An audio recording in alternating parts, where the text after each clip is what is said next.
Before I get started, I'd just like to wish everybody a happy new year. I hope you have a good one. I hope that this year will be better than next year. I ran into a journal entry on Twitter by the author Virginia Woolf about the new year in 1931 that I just loved. On New Year's resolutions, to have none, not to be tied, to be free and kindly with myself, sometimes to read, sometimes not to read, to go out, yes, but stay at home in spite of being asked. As for clothes, I think to buy good ones. Yes, Virginia, I'm inclined to agree. Many things change, many things stay the same. Anyway, here are a few interesting kinks I found on the internet. This is mostly an article I found from glamour.com, which I'll leave in the description below. There are a number of fetishes that revolve around the weather. There's brontophilia, the sexual arousal from thunderstorms, cyanophilia, the sexual arousal from snow, and actiresti, the sexual arousal from rays of sunlight. Gerontophilia is classified as an erotic age orientation where a person is sexually attracted to elderly people. While it's common for people to romantically gravitate towards people who are older than them, for example, a 20-something woman might be attracted to a man in his late 40s. This is not gerontophilia because older does not always equal elderly.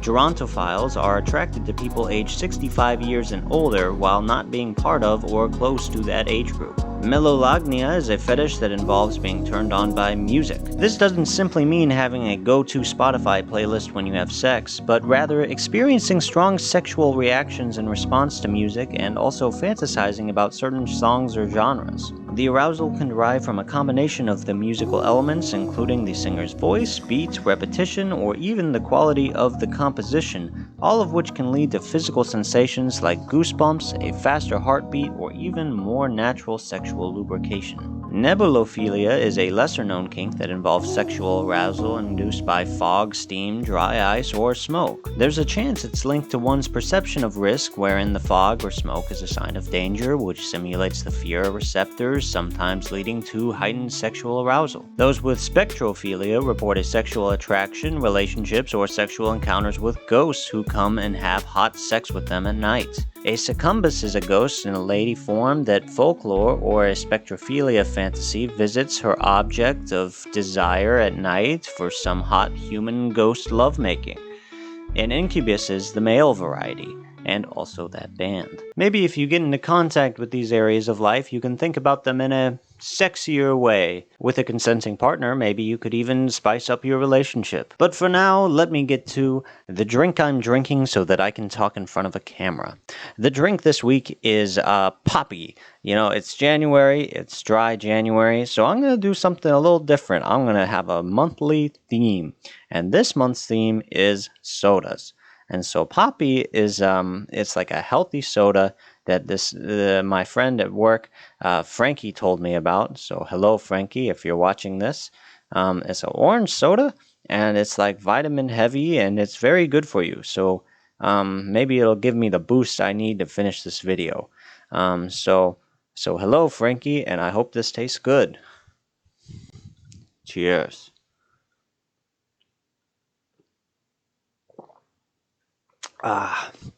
Yeah. It tastes like good vitamins.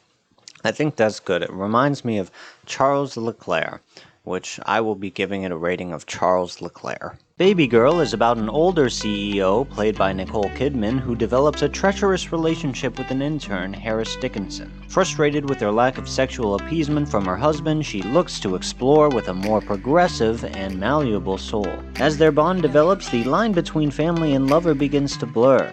Can she hold everything together? Should she try to? What level of abuse does this relationship hold? Before I get started on the performances and the characters and all that jazz, I want to censor on a particular filming technique that I'd never seen before. A subtle one, but one that I found so distinctive. In scenes of serious turmoil or mental unclarity or particularly sexy scenes, the camera shifts in and out of focus. That can seem like something easy to pull off on the surface, but I can guarantee you that takes excruciating effort behind the scenes. You have to plan when it's out of focus, where it's out of focus, keep the actors in the loop, all for an effect that, at the end of the day, could end up looking like garbage, if it's not handled perfectly. Thankfully, it was handled perfectly. It was a very exciting technique. And that technique is thematic to the direction of the film because I felt like it was so subtly and yet confidently well done. I'd only just realized while writing this that Helena Rain was the same director who made Bodies, Bodies, Bodies, which feels so awesome as someone who tried to spread the Bible of that movie for so long. It's so good. Please, if you haven't seen it, you have to check it out. It's great to see Rain spread her wings out to drama because this film is more maturely crafted in just about every single way. The editing is patient, it sticks with the shots in a way that I always prefer, nice and slow, setting the atmosphere. I like the way the film transitions from a still cam to a handheld cam as the story goes on to signify the change in her life control. Just a series of decisions that add up to a polished product. Let's be real though, this film is centered on two characters, two performers, and their ability to bring these people to the screen. What makes this film so great, the aspect of it that'll probably stick with me, is the complicated relationship between Nicole Kidman and Harris Dickinson's characters. I figured that Dickinson would be this driven abuser from the trailers, but I was happy to see him portrayed as a confident, progressive youth who is this combination of all-knowing and naivete. He's a confusing presence, confusing for Kidman's character and confusing for the audience as well. Dickinson brings such a mesmerizing charisma to the role here, it's hard to imagine juggling all of these complicated emotions in one small story. These two characters are fully realized from the script, it's a great script, and yet both of these actors are elevating the material. It's hard to imagine Nicole Kidman getting overshined because, she doesn't. More puppy!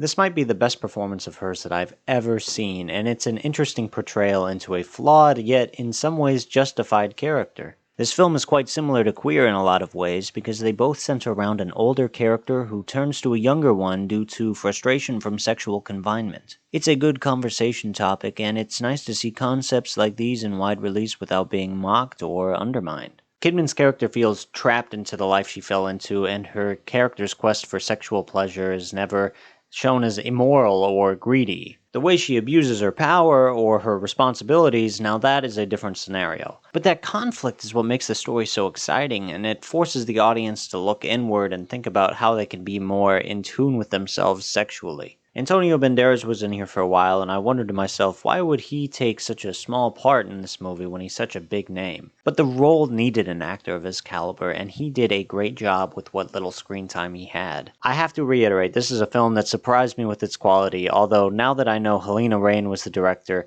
I am pissed that I haven't gotten this review out sooner. It's a great introspection on these two characters, a great look into the prison that women can find themselves in sexually, and an interesting meditation into the increasingly complicated nature of relationships today. I'm going to give this film a Lionturtle and a Squirt. Now that's going to do it for me. I hope you all have a happy new year, like I said, and please have some poppy. It actually worked. I feel healthier now. I had a problem while shooting this video, and I handled it like an adult, and I think that is my cat is rubbing the camera right now. I cannot believe this, and I'm not going to stop. But she's rubbing it, so just if it's shaky, then that's her fault. That's not my fault. That's her fault.